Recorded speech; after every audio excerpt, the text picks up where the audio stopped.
was fireworks in the parliament. In his speech, that the last one before the second term ends, which lasted for almost 2 hours, Prime Minister panned the opposition left, right and centre. Thundering that he is returning for a third term, the Prime Minister said the opposition would soon be restricted to the visitors' gallery in the parliament. He asserted that going by the nation's mood, the BJP will secure 370 seats.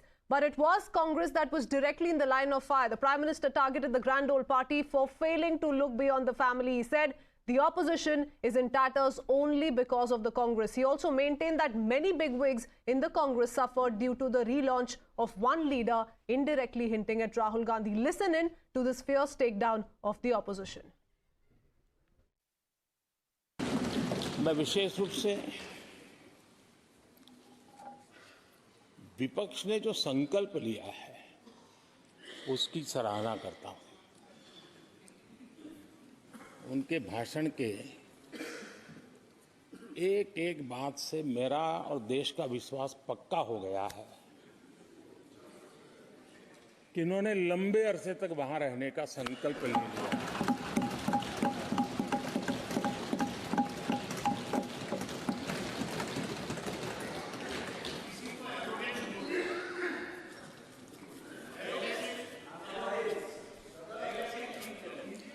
आप कई दशक तक जैसे यहां बैठे थे वैसे ही कई दशक तक वहां बैठने का आपका संकल्प, और जनता जनार्दन तो ईश्वर का रूप होती है, और आप लोग जिस प्रकार से इन दिनों मेहनत कर रहे हैं, मैं पक्का मानता हूं कि ईश्वर रूपी जनता जनार्दन आपको जरूर आशीर्वाद देगी और आप जिस ऊंचाई पे हैं उससे भी अधिक ऊंचाई पर जरूर पहुंचेंगे और अगले चुनाव में दर्शक दिशा में दिखेंगे।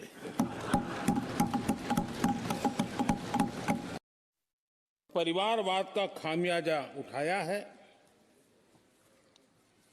और उसका खामियाजा खुद कांग्रेस ने भी उठाया है। अब अधीर बाबू की हालत हम देख रहे हैं, वरना ये समय था संसद में रहने का, लेकिन परिवारवाद की सेवा तो करनी पड़ती है।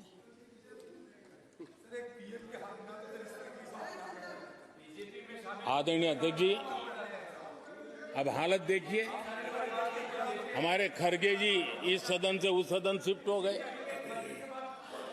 और गुलाम नबी जी तो पार्टी से ही शिफ्ट कर गए।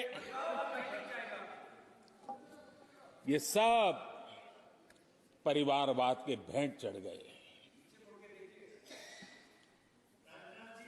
एक ही प्रोडक्ट बार बार लॉन्च करने के चक्कर में कांग्रेस की दुकान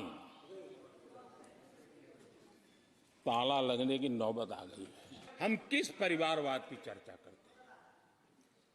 अगर किसी परिवार में अपने बलबूते पर जन समर्थन से एक से अधिक अनेक लोग अगर राजनीतिक क्षेत्र में भी प्रगति करते हैं, उसको हमने कभी परिवारवाद नहीं कहा है।